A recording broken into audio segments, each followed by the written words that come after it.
when we're coming from a live intelligence rather than programmed intelligence, it offers a plasticity that also gives us free will, because once the mind and heart center have synchronized and the heart portal's open now we have true freedom.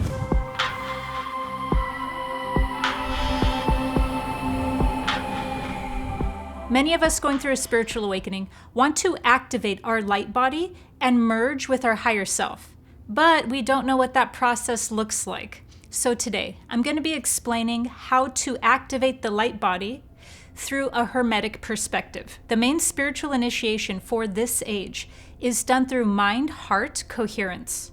In fact, mind-heart coherence has gone by many different names in past ages. So when we're talking about mind-heart coherence within the context of this age, and how mind-heart coherence is connected to the light body, what this specifically has to do with is the synchronization of our descending body and our ascending body, as well as the synchronization of our left and right hemispheres inside our energy field. So when we're talking about synchronization now, we're talking about coherency. That's why we hear the term in this age so much, coherency. When you think of the term coherency, that is in this age and in this context, what I am calling synchronization. So this union, this holy marriage, is the synchronization of our ascending body, our descending body, our mental body, and our heart. Now, the interesting thing about this is that in Hermetic orders and even other orders, they used things called a blind. A blind is when you conceal the actual symbol or you conceal the actual knowledge of something and you replace it with a different term so that you're throwing people off track. You're confusing someone who hasn't been initiated yet. So you're doing that intentionally. You're concealing something in its true form and the true knowledge, specifically so that the real thing can only be understood and comprehended by someone who's been initiated and is therefore mature enough to fully understand that. So that's what a blind is called. Now, there would be more than one blind presented to conceal the fact that the mind was actually referring to the heart. Why would that be so big of a blind? Why would wanting to give all of the credit, all of the power to the mind and use that as a concealed term for the heart? Why would that be such like a hidden thing? This was to conceal the heart center, which is the unified field of consciousness. That's what the heart center is. It's the unity. It's the multiplicity. It's the diversity of different yous, all connected through the field, that oneness, the unified field of consciousness. So the heart center being concealed and then called the brain was actually to conceal the fact that the heart center is how you can travel. It's how you can ascend. It's the largest portal for our ascension. It's how we evolve, and it's how we tap into our free will, because now we're accessing through the unified field of consciousness whatever we wish to bring forward into creation. So the heart center and the mind being in synchronicity together, being synchronized so that they're working together, is what activates our light body. But the most important part of this activation is the one that is least known. I've never even heard it talked about. And this is what's called to become the quintessential, to become what's known in a Hermetic order as the stellar man or stellar woman. Stellar meaning the star body or the light body. So this is an alchemy known as the quintessential. It is when you have merged. It is when you have brought harmony, reconciled, integrated, and created equilibrium between all of your elements, between all of your different bodies, between all of your portions of consciousness. And guess what? That's not gonna look the same. In fact, it rarely looks the same. And this is what's missing when it comes to knowing about activating the light body. To become the quintessential is to become utterly unique. Now, the paradox within this is that even though we completely step into a uniqueness, which is called intrinsic, something intrinsic to us, the paradox is that the more we step into our sovereignty, our I, our individuation, and we become unique, we still end up united and as a part of an even larger whole. And that even larger whole is called a group consciousness. The core features of any level of consciousness are exemplified by a person's sincerity toward consciousness. The lower levels of consciousness exist in a sleep-like trance. The core features of these states contain entitlement, blame, projections, and little self-awareness, which does not give the individual the creative power of free will, or what I call sovereignty. These lower levels of consciousness also have the core feature of none to little ability for objective self-evaluation, and sometimes even view consciousness as a personal attack. This is because this stage is technically sleepwalking, so to increase a person's inner being here would be a threat, but only a threat to the programs inside us that we identify with more than our true I. For a person to successfully evolve out of these levels of predeterminism, intense, objective self-evaluation is needed, willingness, and radical self-honesty in how our defense mechanisms protect us from awareness or anything we think is unpleasant.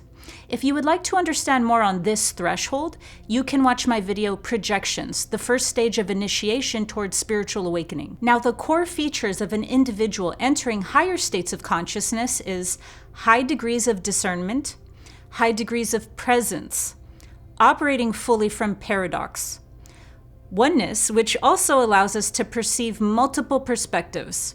This is also called universal consciousness. Humor, because they have returned to the primordial childlike essence, and unconditional love, which is not what we think it is.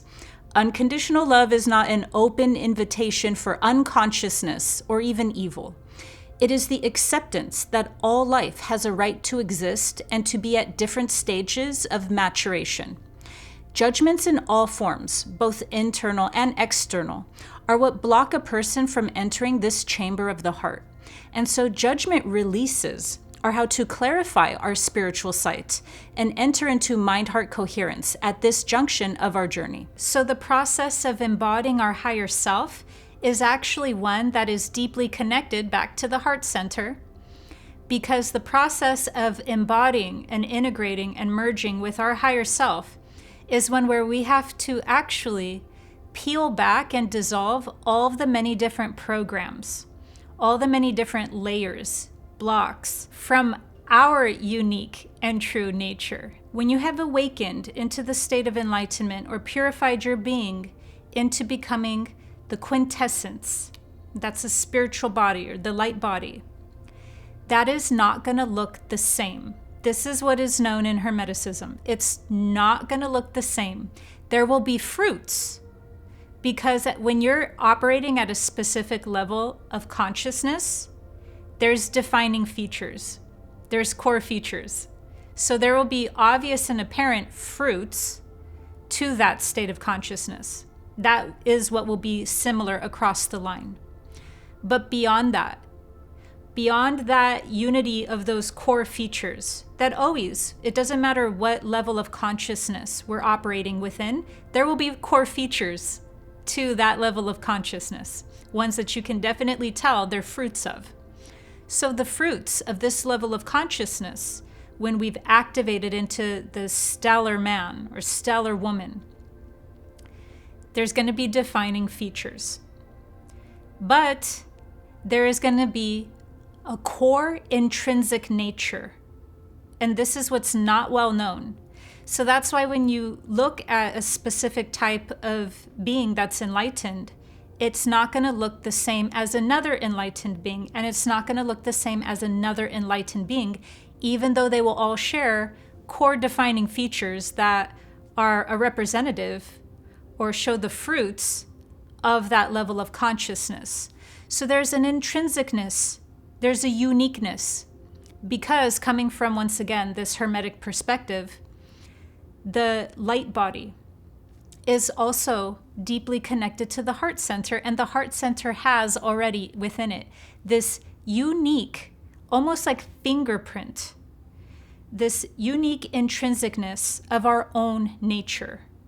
And so really what the task is when it comes to activating the light body is going within oneself to polish and refine and deeply develop our unique essence. In fact, without that, there can actually be no genuine awakening to that level of consciousness, because at this level of consciousness, everything I just said can actually be described as the unprogrammed self.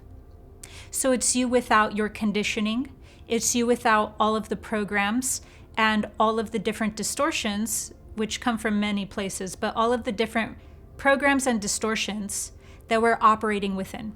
So without those, who would you be without those? Who would you be without a conditioned will, without a programmed intelligence?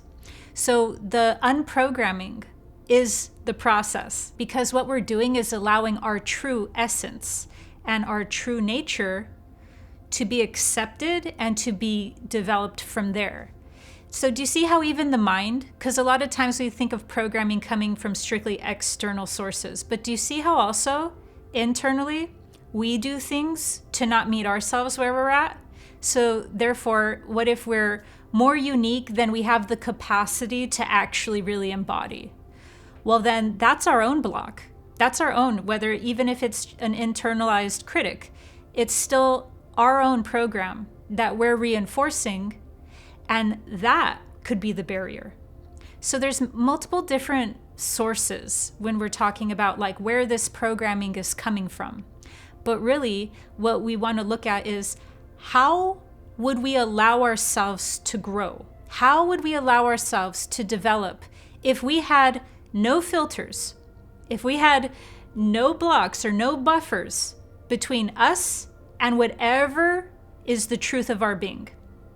Knowing that the truth of our being may change, it may expand, because once again, we're evolving. I cannot emphasize this point enough, because a lot of us have real outdated and really wounded versions of what the light body or what enlightenment looks like. We think it's one-dimensional. We think that there's no personality, there's no essence, and it's completely the opposite.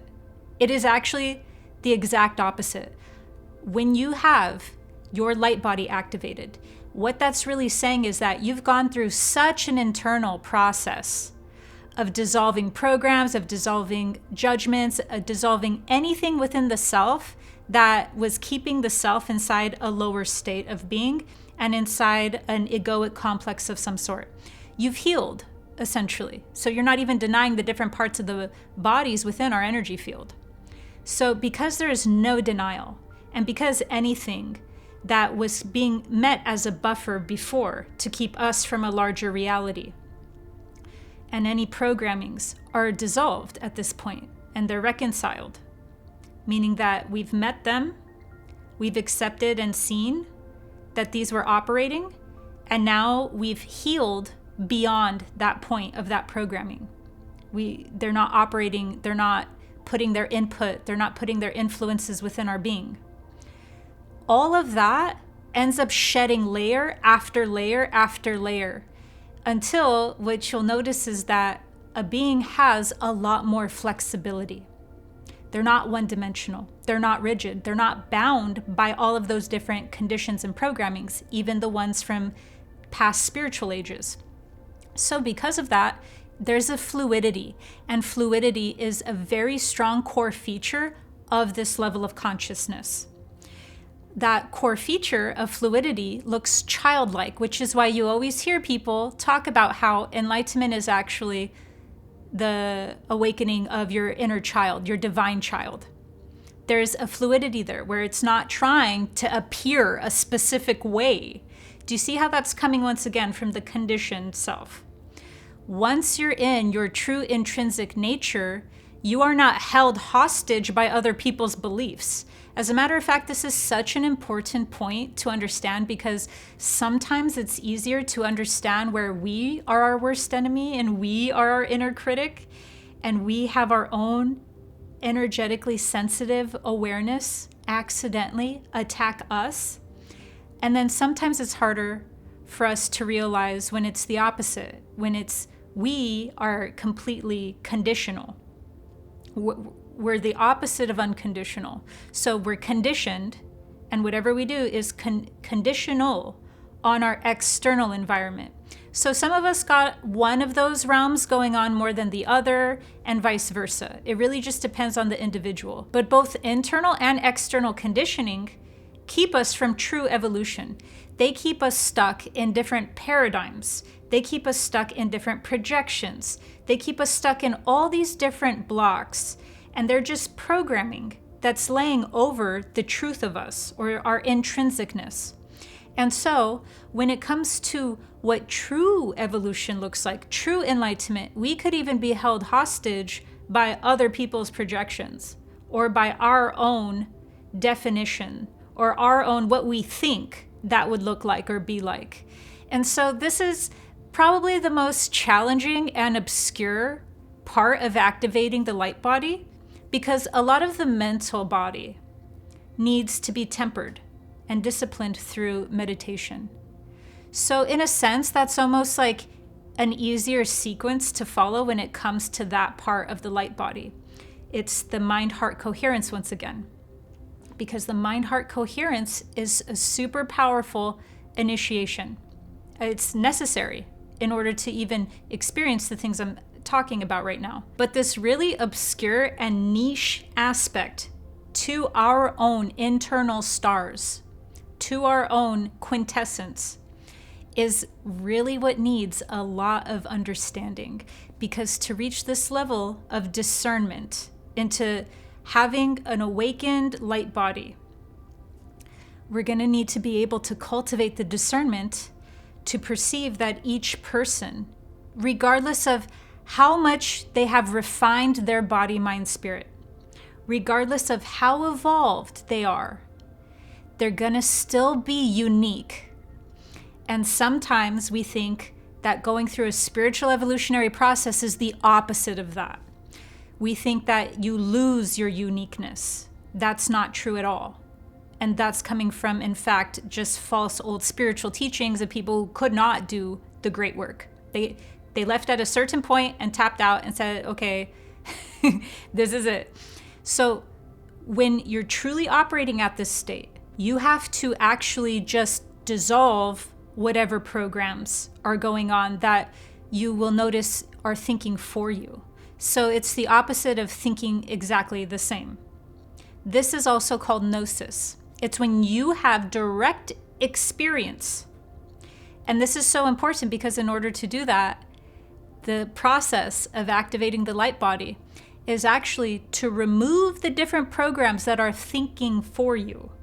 Remove all of the programs so that you learn how to perceive something or to think for yourself without what those programs, or without even if that's a conditioning coming from external sources, whatever it is, you essentially are learning how to think by undoing and unlearning what was thinking for you. This is so important because, believe it or not, many people don't know what it's like to experience thinking for themselves. They've just had a bunch of different other programs and thoughts cultivate and condition what they think is themselves, or they think they're thinking. So from a Hermetic perspective, why would you build on distorted grounds?